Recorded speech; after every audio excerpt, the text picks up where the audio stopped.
ونشهد أن سيدنا وحبيبنا وطبيب قلوبنا ومولانا ومأوانا وملجانا محمدا عبده ورسوله أرسله بالحق بشيرا ونذيرا وداعيا إلى الله بإذنه وسراجا منيرا.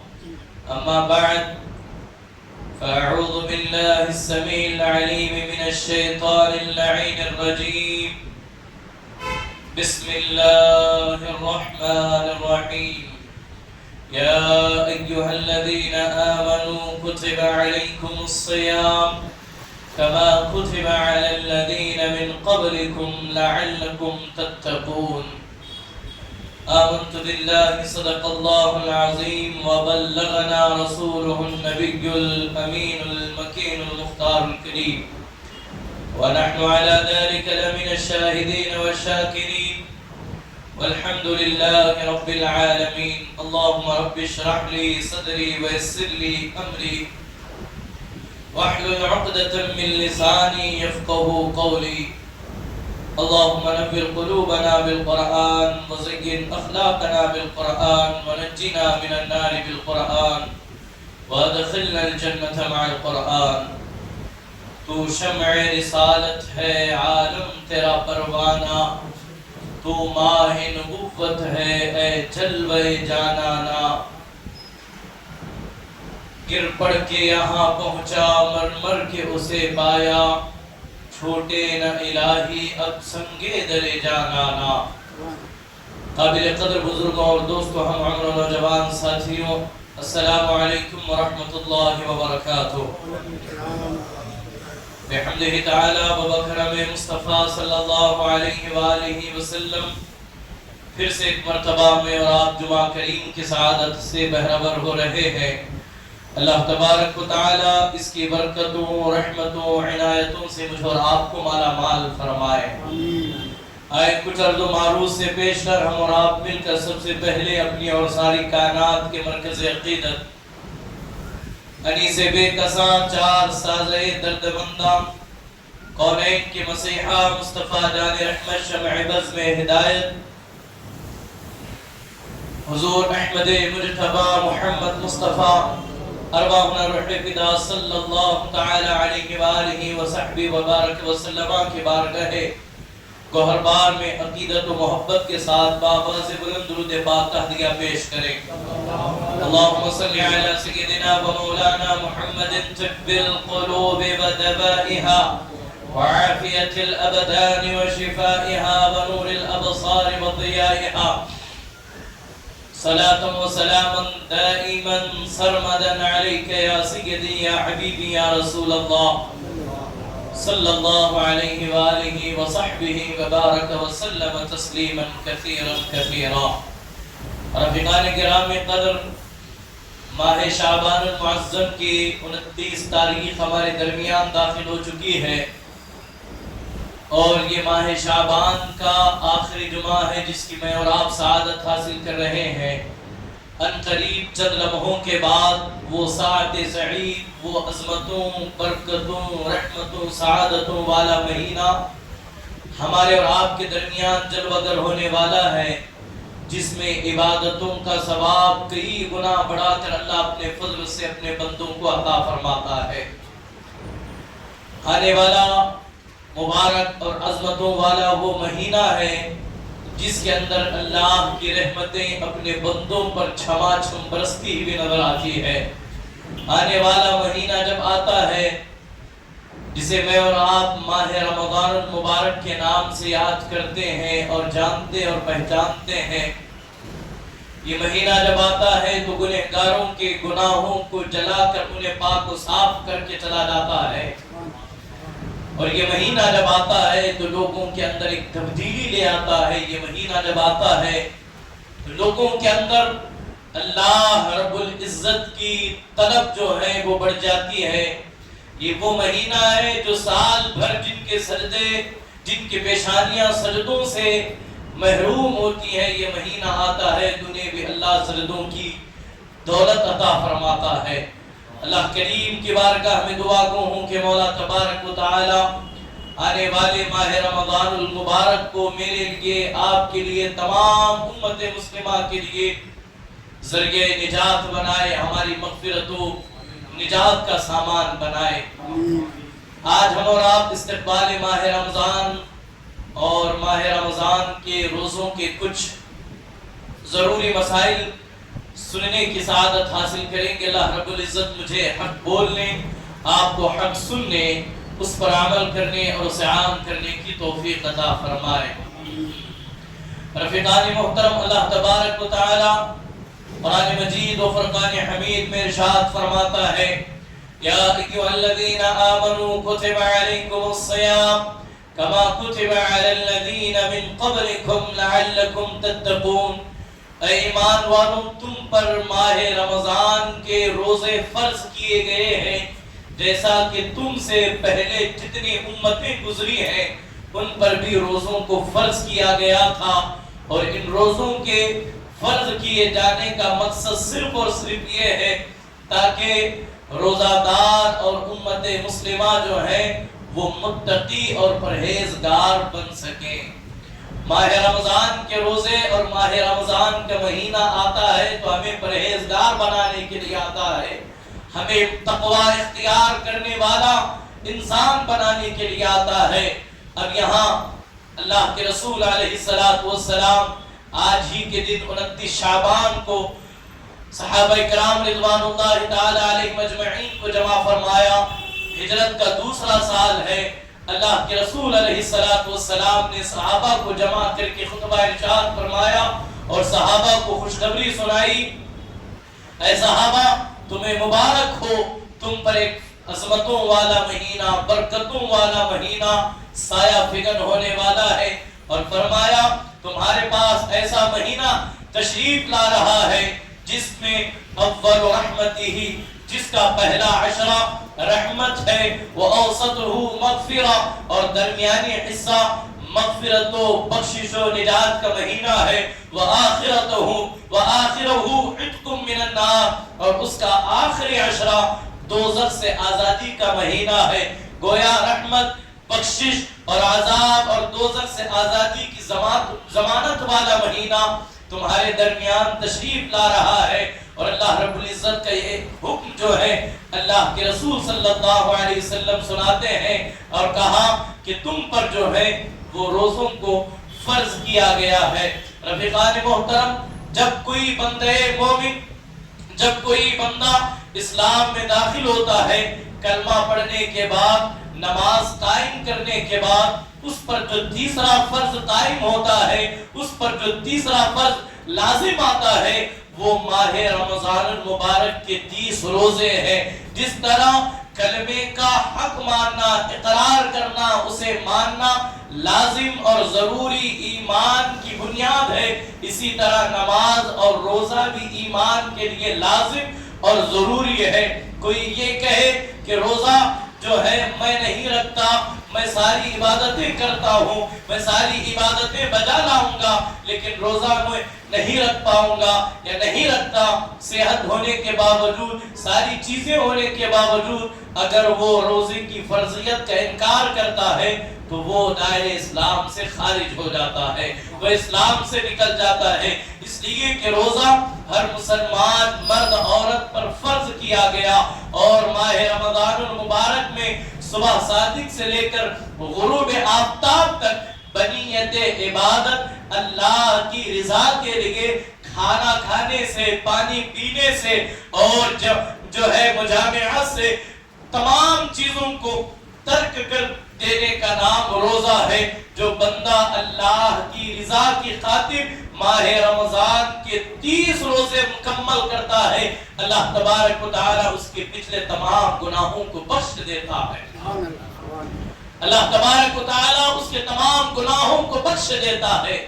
اور رفیقان محترم، یہ وہ مہینہ ہے جس کے حوالے سے اسلاف اکرام، صحابہ اکرام، جو ائمہ مجتہدین، جو امت مسلمہ کے جو بڑے بڑے اولیاء گزرے ہیں، ان کا یہ طریقہ کار رہا کرتا تھا۔ بڑی دلچسپ اور بڑی اہم بات آپ کے گوش گزار کر رہا ہوں۔ جس طرح رسول کائنات علیہ الصلوۃ والسلام ماہ رجب میں، ماہ شعبان میں یہ اللہ کے حضور دعا کرتے تھے، اللہم بارک لنا فی رجب و شعبان وبلغنا رمضان، اے اللہ ہمیں ماہ رجب اور شعبان میں برکتیں عطا فرما اور صحت و سلامتی کے ساتھ ہمیں رمضان سے ملا دے۔ یہی معمول اولیاء کاملین کی زندگی میں، یہی معمول اسلاف کی زندگی میں ہمیں نظر آتا ہے۔ جب ماہ رمضان المبارک ابھی 6 مہینے کے فاصلے پر ہوتا، اولیاء کاملین جو امت کے، جو اللہ کے جو برگزیدہ بندے، بلکہ کیوں کہوں جو عاشقان رمضان، جن کی نگاہوں میں رمضان کی اہمیت اور قدر و منزلت، جن کی نگاہوں میں کما حق ہوتی تھی، وہ ماہ رمضان کے 6 مہینے پہلے ہی یعنی کہ ماہ ربیع النور کو اپنے بستروں کو لپیٹ دیتے تھے اور 6 مہینے تک اللہ کے حضور دعا کرتے تھے، اے اللہ ہمیں رمضان کریم عطا فرما، اے اللہ ہمیں رمضان کی عبادتیں عطا فرما، اے اللہ ہمیں رمضان کی راتوں کو سجدے عطا فرما، اے اللہ ہمیں رمضان کی راتوں میں قیام اللیل کی دولت عطا فرما، اے اللہ ہمیں ماہ رمضان میں روزوں کی توفیق عطا فرما۔ جب ماہ رمضان مکمل ہو جاتا، جب شوال کا مہینہ آتا، انہی جو ہے عاشقان رمضان اور اولیاء کا معمول یہ ہوتا، وہ مسلسل 6 مہینے تک اللہ کے حضور یہ دعا کرتے رہتے، اے اللہ ہم نے جو ماہ رمضان میں جو نیکیاں کی ہیں، ماہ رمضان میں جو عبادتیں کی ہیں، اے اللہ ہماری وہ عبادتوں کو قبول فرما، ہمارے سجدوں کو قبول فرما، ہمارے روزوں کو قبول فرما، ہماری تلاوت قرآن کو قبول فرما، ہماری شب و روز کی نیکیوں کو قبول فرما۔ تو رفیقان محترم، گویا کہ آنے والا مہینہ وہ عظیم اور بابرکت مہینہ ہے جو ہمارے اندر انقلاب پیدا کرنے کے لیے آ رہا ہے۔ آنے والا وہ عظیم مہینہ ہے، اللہ اکبر، یہ وہ عظیم مہینہ ہے جو آ کر کے ہماری بہترین تربیت کر کے چلا جائے گا۔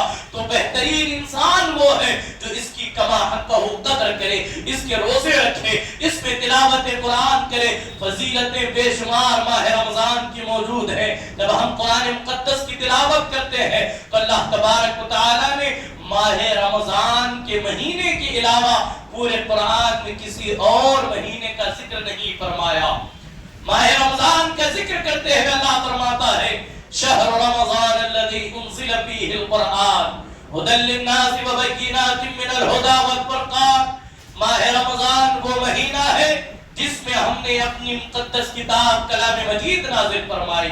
ماہ رمضان وہ مہینہ ہے، اللہ اکبر، جس کے اندر جس کی تین رمضان کو توریت اترتی ہے، 6 رمضان کو اللہ اکبر رفیقان محترم زبور کا نزول ہوتا ہے، اور اس کی 13ویں کو جو ہے وہ انجیل کا نزول ہوتا ہے، اور اس کی 26ویں کو جو ہے وہ اللہ رب العزت قرآن مجید نازل فرماتا ہے۔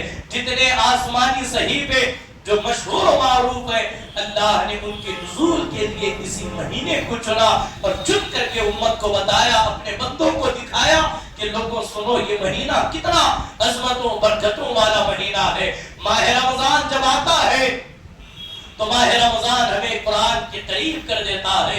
جو سال بھر قرآن نہیں پڑھتے وہ اس نزول قرآن کے مہینے میں وہ بھی قرآن کی تلاوت کرتے ہیں۔ تو مجھے کہہ لینے دیں، ماہ رمضان وہ عظمتوں برکتوں والا مہینہ ہے جس میں قرآن اتارا گیا۔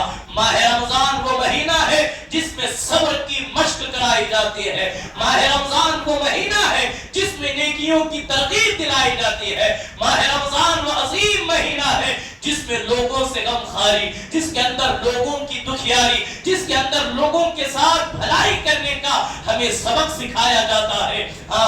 ماہ رمضان کی وہ عظیم مہینہ ہے جس میں بندے کو اپنے نفس کو کچلنے کے راہیں دکھائی جاتی ہے۔ ذرا دیکھیں نا، بندہ ایک کمرے میں بند ہے، کوئی اسے دیکھنے والا نہیں، اس کے اس بند کمرے میں اس کے فریج کے اندر جو ہے وہ بہترین ٹھنڈا پانی موجود ہے، اس کے یہاں پر جو ہے وہ شربت بنا ہوا ہے، لیکن وہ اسے ہاتھ تک نہیں لگاتا۔ ہاتھ لگانا تو دور کی بات ہے، وہ اس کی طرف نگاہ اٹھا کر کے بھی نہیں دیکھتا، اس لیے کہ اس کے ذہن میں، اس کے دل میں، اس کی فکر میں یہ بات بیٹھ گئی ہے کہ اللہ مجھے دیکھ رہا ہے۔ گویا کہ یہ وہ مہینہ ہے جس میں نفس کو کچلنے کی ہمیں ترغیب یہ پڑھایا اور سکھایا اور یہ بتایا جاتا ہے چاہے کوئی دیکھے نہ دیکھے تیرا رب تجھے دیکھ رہا ہے، تیرا خدا تمہیں دیکھ رہا ہے۔ ہاں یہ ماہ رمضان عبادتوں کا مہینہ ہے،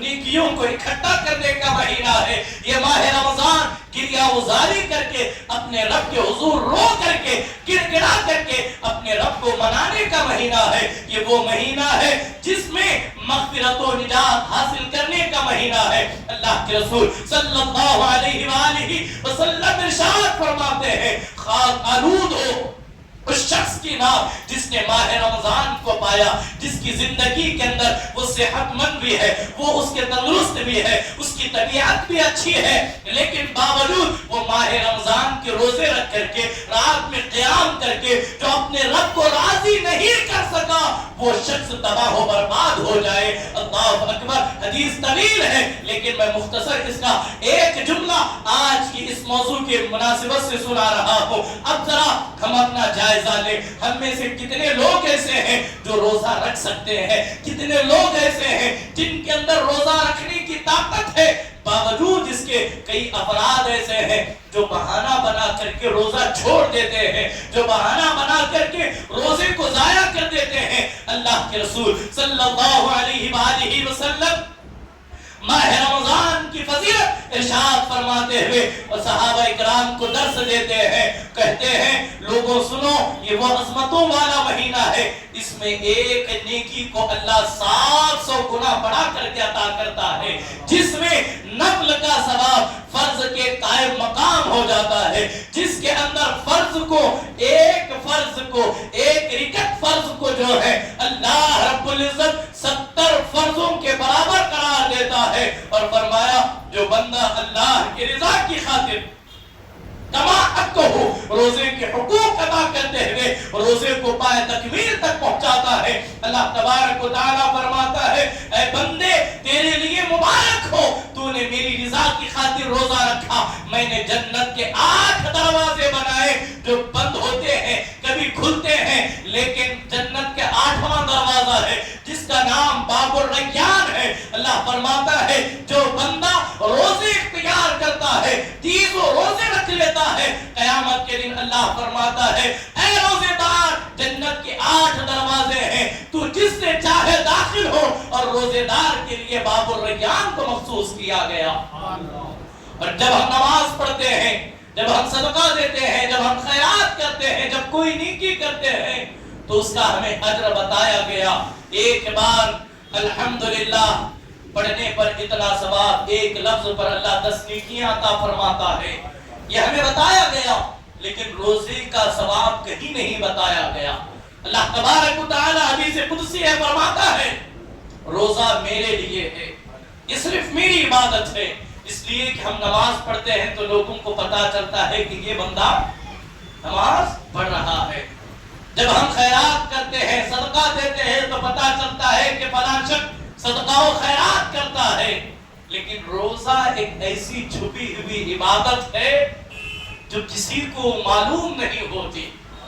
اگر کوئی شخص گھر میں کھا پی کر کے آئے اور لوگوں کے سامنے یہ بتائے کہ میں روزہ ہوں، کسی کو پتا بھی نہیں چلے گا کہ یہ کھا کر کے آیا ہے، روزہ رکھ کر کے آیا ہے۔ گویا کہ روزہ اللہ اور بندے کے درمیان راز و نیاز کا وہ اہم ذریعہ ہے جو بندہ جانتا ہے اور اللہ جانتا ہے، اور اللہ فرماتا ہے روزہ میرے لیے ہے، اس کی جزا میں ہی دوں گا۔ وہ کتنی دوں گا؟ دینے والا اپنی طاقت کے مطابق دیتا ہے، پھر اس رب کی قدرت کاملہ اس کا پھر انسان کبھی تصور ہی نہیں کر سکتا۔ اللہ روزے کی جزا کتنی عطا فرماتا ہے۔ بعض نے کہا روزے کی جزا میں خود ہوں، اللہ اسے مل جاتا ہے جو روزوں ماہ رمضان کے روزے رکھتا ہے، اللہ اسے مل جاتا ہے، یا پھر یوں کہہ لیں اللہ اسے اپنا دیدار کراتا ہے جو ماہ رمضان کے روزے کی جزا قرار دی گئی۔ اللہ اکبر۔ رفیقان محترم، روزے کا مقصد صرف دن بھر بھوکے رہنا یا اپنے آپ کو تھکانا یا اپنے آپ کو کمزور کرنا یا دن بھر جو ہے بستروں پر لیٹنے کا نام نہیں ہے۔ روزے کا مقصد اہم یہ ہے کہ اس روزے کے ذریعے بندہ اپنے آپ کو پرہیزگار بنا لے، بندہ تقوی اختیار کر لے۔ ابھی میں نے کہا نا کہ ساری چیزیں ہونے کے باوجود جو حلال چیزیں ہیں آپ کے دسترخوان پر، آپ کے گھر میں، آپ کی کچن میں بہترین پھل اور فروٹ رکھے ہوئے ہیں، بہترین اقسام کے کھانے پکے ہوئے ہیں، بہترین اقسام کے جو ہے وہ شربت ہے، پانی ہے، ٹھنڈا پانی ہے، گرمی کا سخت موسم ہے، آپ نہیں کھا رہے صرف اس وجہ سے کہ آپ روزہ ہیں۔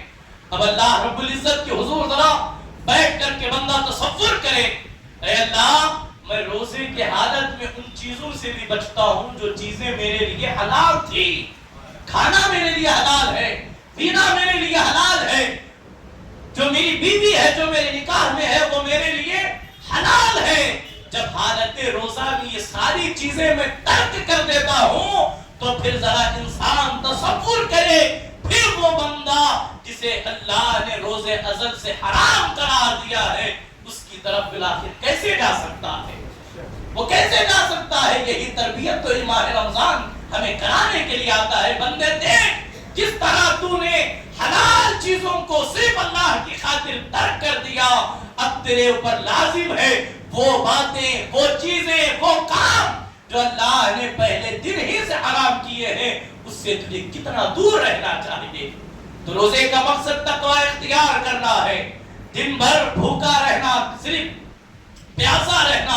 اللہ کے رسول علیہ السلام ارشاد فرماتے ہیں، صحیح بخاری شریف، صحیح البخاری کی حدیث ہے، حدیث نمبر 1903 ہے۔ اللہ کے رسول علیہ السلام ارشاد فرماتے ہیں، حضرت ابو ہریرہ روایت کرتے ہیں، جس نے روزہ رکھنے کے باوجود جھوٹ بولا، جس نے حالت روزہ میں غیبت کی، جس نے حالت روزہ میں گناہ کا ارتکاب کیا، جس نے روزہ رکھ کر کے جو ہے وہ بے حیائی اور برے کاموں کی طرف اس کے قدم بڑھے، تو اللہ کے رسول علیہ السلام فرماتے ہیں اللہ کو اس کے بھوکے اور پیاسے رہنے کی کوئی حاجت نہیں، اس کا روزہ اسے کوئی فائدہ نہیں پہنچائے گا۔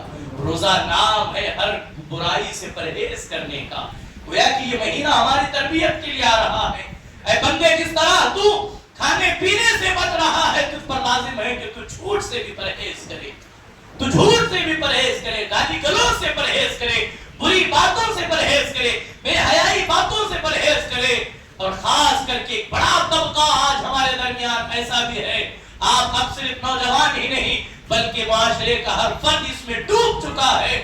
دن بھر یا تو سونا ہے یا پھر انٹرنیٹ پر اپنا دن ضائع کر کے گزارنے کو لوگ جو ہے وہ آج بہت اپنی عبادت دن گزار کر کے سمجھتے ہیں ہم نے روزہ مکمل کیا۔ یاد رکھیں یہ ماہ رمضان کے روزے ٹائم پاس کے لیے نہیں ہے، یہ روزے ہماری تربیت کے لیے ہے۔ آپ ماہ رمضان کے 30 روزے اللہ کی رضا کی خاطر، اللہ کے احکامات کے مطابق رکھ کر کے دیکھیں، خدا کی عزت کی قسم اللہ آپ کو پورا سال ماہ رمضان کے جیسے بنا دے گا، ماہ رمضان کے جیسے بنا دے گا۔ ورنہ بصورت دیگر جس روزے کے اندر بے حیائی سے دوری نہیں، جس روزے سے اندر جھوٹ سے بچاؤ نہیں، جس روزے کے اندر بے حیائی سے انسان دور نہیں رہا، روزہ رکھ لیا، تراویح پڑھ لیا، عید کے پہلے ہی دن تھیٹر میں نظر آ رہا ہے، تو اس کا نتیجہ، اس کا جو ہے جواب یہ ہوگا تو نے روزے رکھے لیکن تیرے روزوں نے تجھے کوئی فائدہ، ذرا بولے تیرے روزوں نے تجھے کوئی فائدہ نہیں پہنچایا۔ اگر تو کما حق ہو روزہ رکھتا، جس طرح ماہ رمضان کے گزر جانے کے بعد تیرے اندر وہ انقلاب نظر آتا۔ اللہ کے رسول علیہ السلام ارشاد فرماتے ہیں اگر بندوں کو پتا چل جائے ماہ رمضان کے روزوں کی اہمیت کیا ہے، فضیلت کیا ہے، اس کا مقام و مرتبہ کیا ہے، اس کی منزلت کیا ہے، ہر شخص کی دعائیں کرتا کاش کے سال سال رمضان ہی ہوتا، پورے سال کے روزے ہی ہوتے۔ لیکن اللہ نے احسان کیا، اللہ نے کرم کیا، بندے 11 مہینے میری نعمتیں کھا، 11 مہینے میری نعمتوں سے لطف اندوز ہوتا رہے، ایک مہینہ میری خاطر اپنے آپ کو بدل لے تو ایک مہینہ اپنے آپ کو بدل لے، میں تیرے 11 مہینوں کو بدل دوں گا، میں تیرے 11 مہینوں کو بدل دوں گا، تیرے 11 مہینوں کے اندر انقلاب پیدا کر دوں گا۔ گویا کہ یہ ماہ رمضان ہمیں ہمارے درمیان آتا ہے کہ ہم اپنے کانوں کی حفاظت کریں، ہم اپنے آنکھوں کی حفاظت کریں، ہم اپنی زبان کی حفاظت کریں۔ کس طرح کریں؟ کان کا روزہ یہ ہے کہ انسان کسی کی غیبت نہ سنے، انسان بے حیائی باتیں نہ سنے، انسان بری باتیں نہ سنے۔ آنکھوں کا روزہ یہ ہے انسان بدنگاہی نہ کرے، بری اشیاء نہ دیکھے، انسان فحش نہ دیکھے۔ اور زبان کا روزہ یہ ہے انسان کسی کو تہمت نہ لگائے، انسان کسی پر جھوٹا الزام نہ لگائے، اس زبان کے ذریعے انسان کسی کو تکلیف نہ پہنچائے۔ تو رفیقان محترم، یہ ماہ رمضان ہمارے درمیان آ رہا ہے۔ عقل مند انسان وہ ہے جو وقت سے پہلے اپنا احتساب کر لے، اپنا محاسبہ کر لے اور ماہ رمضان کی تیاری کر لے۔ کریں گے نا انشاءاللہ؟ مجھے امید ہے کہ ہم کما حق ہو اس سال پہلے تو اللہ کے حضور توفیق مانگیں گے، اے اللہ تو نے یہاں تک پہنچایا ہے تو اب توفیق بھی عطا فرما، اس لیے کہ اس کی مرضی کے بغیر ایک پتا تک نہیں ہلتا۔ اگر ہمارے اعمال ہماری عبادتوں میں رکاوٹ بن رہے ہیں، ہمارے برے اعمال، تو اللہ کے حضور توفیق طلب کرے، اللہ کے حضور سچی توبہ کرے اور آ کر کے اللہ کے حضور انسان جب اپنی جبیر نیاز کو جھکاتا ہے، اللہ تبارک و تعالی بڑھ بڑھ کر کے اس کی رحمتیں اس کا استقبال کرتی ہے۔ درود پاک پڑھیں، اللہ رب محمد اللهم صل وسلم على سيدنا محمد وبارك وسلم۔ الصلاة والسلام عليك يا رسول الله صلى الله عليه وآله وسلم۔ رفیقان محترم، بخاری شریف کے حدیث اللہ کے رسول صلی اللہ علیہ وآلہ وسلم ارشاد فرماتے ہیں، حضرت ابو ہریرہ روایت کرتے ہیں، جب ماہ رمضان کا مہینہ آتا ہے تو اللہ تبارک و تعالی جنت کے دروازوں کو کھول دیتا ہے، جہنم کے دروازوں کو بند کر دیا جاتا ہے اور شیاطین کو زنجیروں میں جکڑ دیا جاتا ہے۔ اب یہاں اس حدیث کو جب ہم بیان کرتے ہیں تو بہت سارے لوگ یہ کہتے ہیں کہ جب شیاطین بند ہیں، جب سارے اعمال کرنے کا ہمیں موقع ہے تو پھر انسان گناہ کیوں نہیں کرتا؟ انسان کو بہکانے کے لیے، انسان کو گمراہ کرنے کے لیے دو چیزیں ہیں، ایک ہے شیطان، دوسرا ہے نفس۔ ایک ہے شیطان، دوسرا ہے نفس۔ شیطان کو اللہ نے قید کر دیا، نفس پر قابو پانا آپ کا کام ہے، نفس پر قابو پانا میرا اور آپ کا کام ہے۔ اور روزے کے حوالے سے کہا گیا روزہ رکھو تاکہ تم پرہیزگار بن جاؤ۔ دیکھیں انسان کا نفس گناہوں کی طرف اس وقت مائل ہوتا ہے، گناہ کی طرف اس جسم کو اس وقت لے جاتا ہے جب وہ کھا پی کر کے ایک دم ہٹا کھٹا مضبوط اور تندرست ہوتا ہے۔ جب یہی انسان کا جسم جب کمزور ہو جاتا ہے، کھانے پینے سے انسان رک جاتا ہے تو نفس بھی کمزور پڑ جاتا ہے۔ جب نفس کمزور پڑ جاتا ہے تو وہ گناہ کی طرف نہیں جاتا، جب وہ بندہ گناہ کی طرف نہیں جاتا تب اسے جا کر کے تقوی کی دولت نصیب ہوتی ہے۔ تو اب گویا کہ ہمیں یہ دیکھ، میں نفس کے حوالے سے ایک بات ذہن کے حاشیے میں آئی، میں ہر سال اسے عرض کرتا رہتا ہوں کہ انسان کا نفس کتنا خطرناک ہے۔ ایک ہے نفس امارہ، ایک ہے نفس لوامہ۔ یہ دونوں عنوان بڑے طویل ہیں لیکن اختصار کے ساتھ جب اللہ نے نفس کو پیدا کیا تو اپنے حضور کھڑا کیا، حاضر کیا اور اس سے پوچھا نفس کس کا نام ہے؟ مغرور شے کا نام۔ نفس اس کا نام ہے جو ہمیشہ تکبر اور گھمنڈ جس کے اندر بھرا ہوا ہو، اسے نفس کہتے ہیں۔ جب اسے پیدا کیا گیا اللہ نے اپنے حضور حاضر کیا اور اس سے پوچھا ہے نفس بتا تو کون ہے اور میں کون ہوں؟ توجہ فرمائیے گا، نفس بتا تو کون ہے، ذرا بولے تو کون ہے اور میں کون ہوں؟ تو نفس اللہ سے کہتا ہے تو ہے، میں ہوں۔ تو اللہ نے حکم دیا ہے فرشتوں لے جاؤ، 1000 سال تک کے جہنم میں اس پر جو ہے کوڑے برسائے جائے، تمام تکالیف اس پر جو ہے وہ ڈالی جائے۔ 1000 سال کے بعد نفس کو جہنم سے نکالا گیا، اللہ کے حضور حاضر کیا گیا، پھر اللہ نے پوچھا نفس بتا تو کون ہے، میں کون ہوں؟ 1000 سال جہنم کی سزا کاٹنے کے بعد بھی نفس کہتا ہے تو ہے، میں ہوں، تو ہے، میں ہوں، یعنی میں کا نام ہی نفس ہے۔ جہاں انسان کے دل میں یاد ہے میں بڑا ہوں، میں اچھا ہوں، میں بہتر ہوں۔ امام غزالی کا زمانہ ہے، ایک شخص آ کر کے امام غزالی کے حوالے سے بات مشہور تھی، آپ کبھی لفظ میں کا استعمال نہیں کرتے. یہ جو انا ہے نا، انا میں کا استعمال نہیں کرتے. کچھ افراد ہوتے ہیں جن کے ذہن میں یہ خمار ہوتا ہے کہ کسی نہ کسی طرح وہ جس لفظ سے پرہیز کر رہے ہیں ان کی زبان پر یہ لفظ لا کر کے انہیں شرمندہ کروں. ظہر کا وقت ایک شخص آیا، حضرت مجھے بتائے نا کہ شیطان کو کس گناہ نے اسے تباہ و برباد کیا، کس لفظ نے، کس چیز نے اسے اللہ کے حضور مردود قرار دیا. امام غزالی کہتے ہیں ظہر کی نماز ہو جائے پھر اس کا جواب تمہیں مل جائے گا. نماز کے بعد جو ہے امام غزالی جیسے نماز سے فارغ ہوئے، آپ نے کہا کوئی شخص تھا جسے کوئی مسئلہ درکار تھا، وہ کہاں ہے، وہ کون ہے؟ وہ شخص کھڑا ہوا، اس نے کہا حضور وہ میں ہوں. تو کہا یہی لفظ نے اس سے برباد کیا ہے، یہی لفظ نے. میں بہتر ہوں. آدم کو دیکھ کر کے اس نے کہا میں بہتر ہوں، میں بہتر ہوں. وہ مٹی سے بنایا گیا، میں آگ سے بنایا گیا ہوں. آگ بہتر ہے مٹی سے. یہی نفس ہے جو شیطان کو لے کر کے گیا تھا، جو شیطان کو لے کر کے ڈوبا تھا. شیطان کو بہکانے کے لیے دوسرا شیطان نہیں تھا، شیطان کو بہکانے کے لیے اس کا نفس ہی تھا جو اسے بہکا دیا. تو رفیقان محترم، 1000 سال پھر اللہ نے حکم دیا لے جاؤ جہنم کی سخت آگ میں 1000 سال اسے جلاتے رہو، پھر اس پر کوڑے برساتے رہو. پھر جب نکالا گیا تو پھر وہی جملہ اللہ نے پوچھا، وہی جواب تو ہے میں ہوں. پھر اللہ نے حکم دیا فرشتوں ایسی سزا کا میں انتخاب کروں گا تاکہ میرے بندے بھی سمجھ جائیں کہ نفس کو آخر کس طرح جو ہے وہ کنٹرول کیا جا سکتا ہے. 1000 سال تک اسے جہنم کے آگ میں پھینکو، نہ اسے کھانا دیا جائے نہ اسے پینے دیا جائے.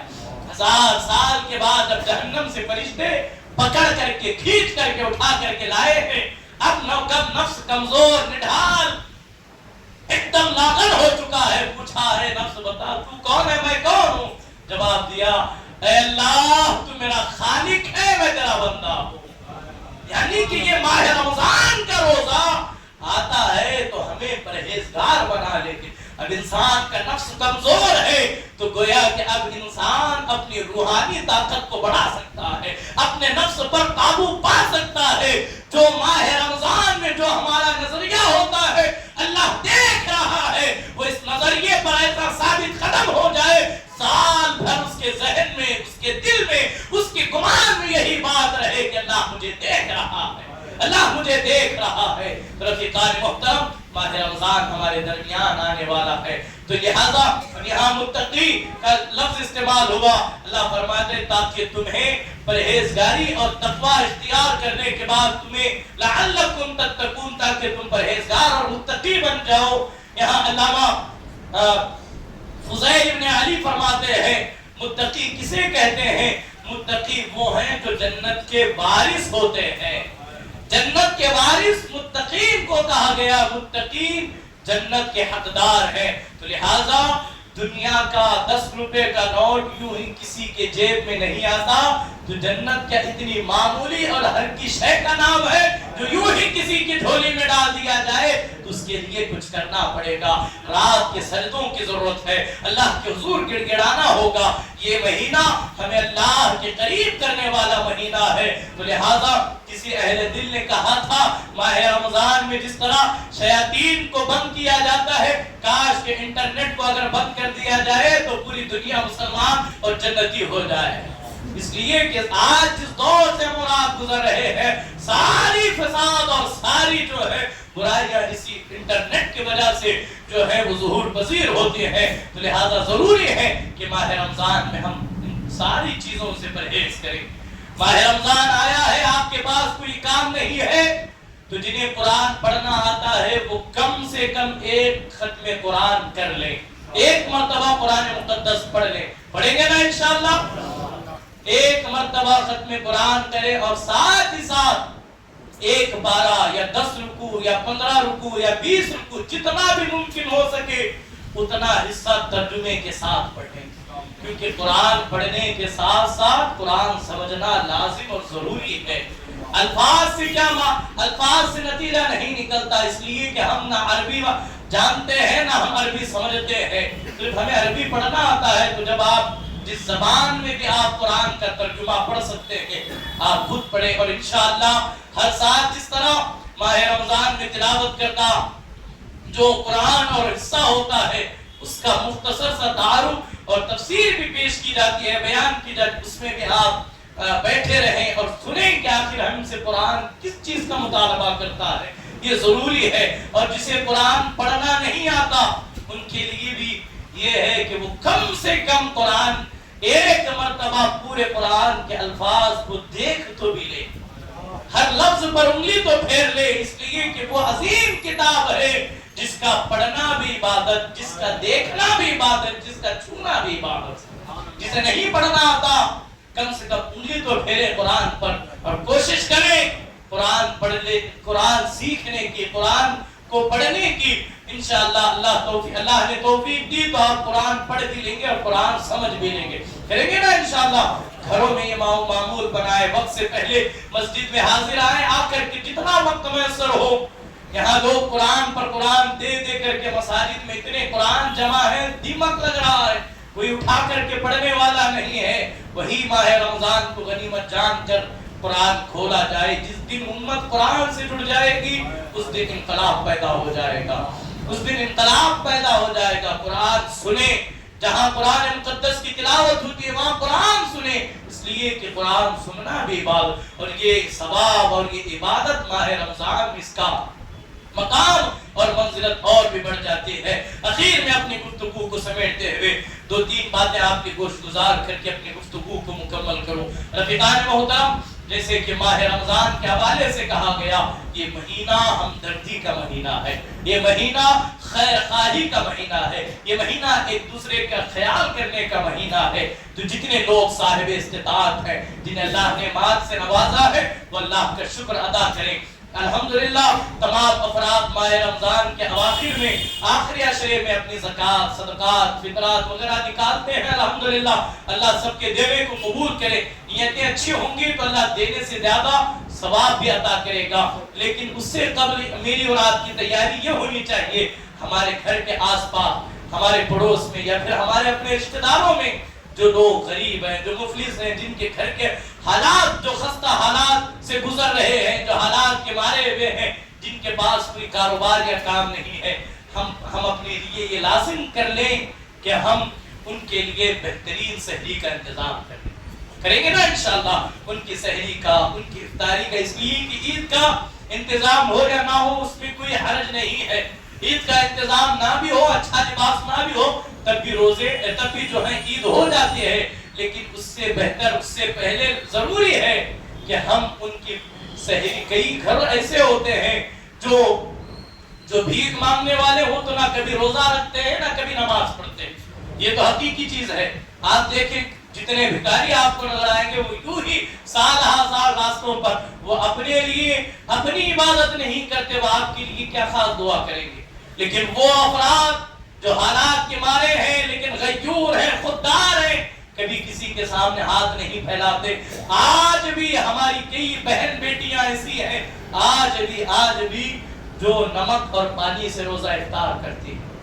اتنے صاحبان استطاعت جہاں موجود ہوں، وہاں کی بہن بیٹیاں، وہاں کی مائیں، وہاں کی خواتین اگر جو ہیں وہ نمک اور پانی سے روزہ افطار کرے تو پھر ہم اپنی عبادتوں کو کس حال میں اللہ کے حضور پیش کریں گے۔ یہ مہینہ ہمیں یہ احساس دلاتا ہے کہ جتنا ہم اہم ہے اتنا ہی غریب بھی اہم ہے، ان کی عبادتیں بھی اہم ہے۔ یہ انتظام کریں گے نا انشاءاللہ۔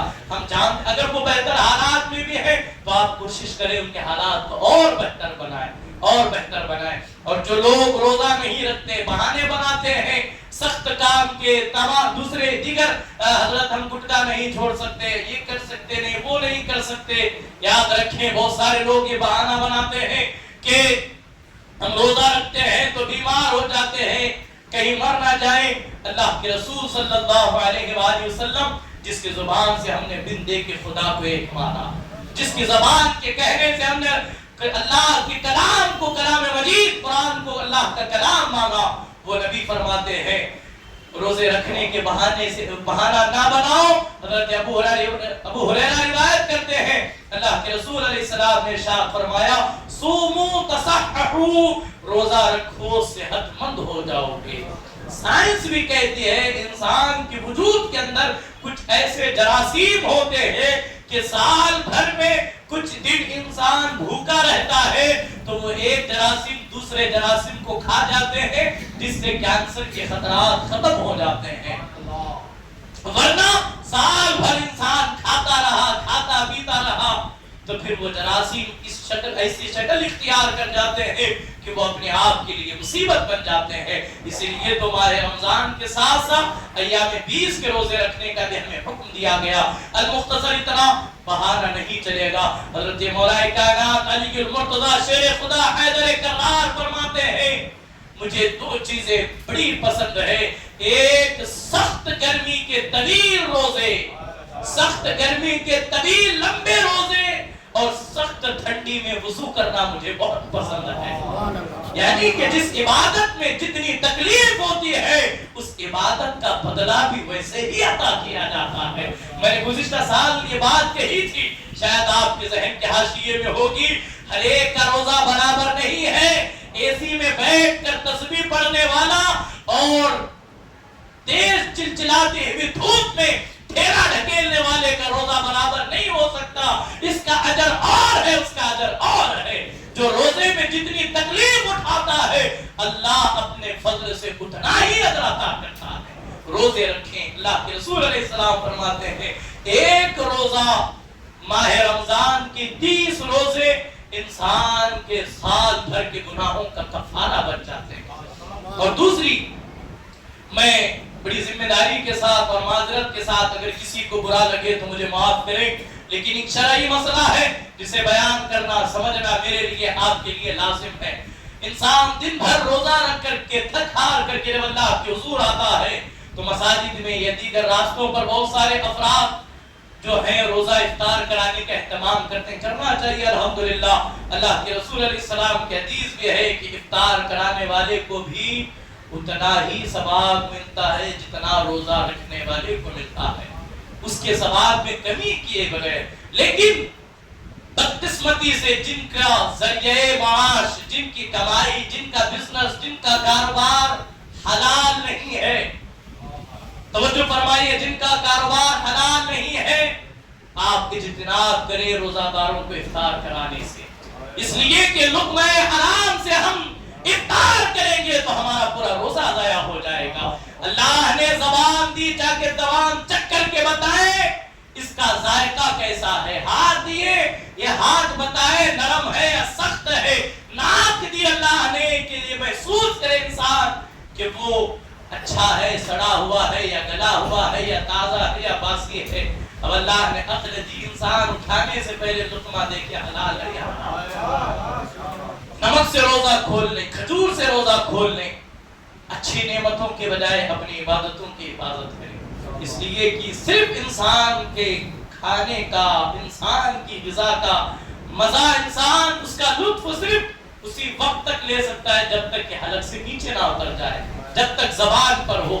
زبان سے نیچے اترنے کے بعد پھر اس کا ذائقہ آپ چاہیں تو بھی نہیں محسوس کر سکتے. اور یاد رکھیں دنیا کی چاہے کتنی ہی قیمتی غذا ہم کھا لیں وہ گندگی بن کر کے ہی نکلے گا. جب یہ چند لقمے انسان اپنی زندگی کے لیے بچا رہا ہے، اپنی زندگی کے لیے کھا رہا ہے، تو وہی چند لقمے دیکھ لیں کہ میرے اعمال کو کہیں تباہ نہ کر دیں، برباد نہ کر دیں. اللہ کے رسول علیہ السلام فرماتے ہیں جس نے ایک لقمہ حرام کا کھا لیا، ایک حرام کا لقمہ یا حرام کا لباس جس کے بدن پر ہو، اللہ نہ اس کی نماز قبول کرتا ہے، نہ اللہ اس کا عبادت قبول کرتا ہے. تو اس پر توجہ کریں گے نا انشاءاللہ. جو جن کی کمائیاں اللہ نے جو حلال ہے، جسے یقین ہے، ان سے گزارش وہ بڑھ بڑھ کر کے روزہ داروں کو کھلائے، بڑھ چڑھ کر کے حصہ لے، اس لیے کہ ان کو کھلانے سے اللہ مزید عطا فرمائے گا. اور اخیر میں یہ سحری اور سحری کے خاص کر کے ہمارے گھروں میں یہ چیز یہ کلچر آج بھی ہے کہ بہت ساری خواتین یا بہت سارے پرانے خیالات کے لوگ بڑی معذرت کے ساتھ یہ کہتے ہیں کہ سحری جو ہے وہ اذان ہونے تک کی جا سکتی ہے، اذان ہو رہے جلدی سے پانی پی لے بیٹے ابھی سے۔ وہ یاد رکھے جو صبح اذان کا وقت اور ہے، سحری کا وقت اور ہے۔ جب سحری کا وقت ختم ہوتا ہے تب جا کر کے اذان کا وقت شروع ہوتا ہے۔ سحری کا وقت ختم ہوا صبح صادق پر، اگر ایک لمحہ بھی وقت کے بعد آپ نے کھایا یا پیا تو آپ کا دن بھر بھی بھوکا رہنا اس روزے کو ضائع کر دیتا۔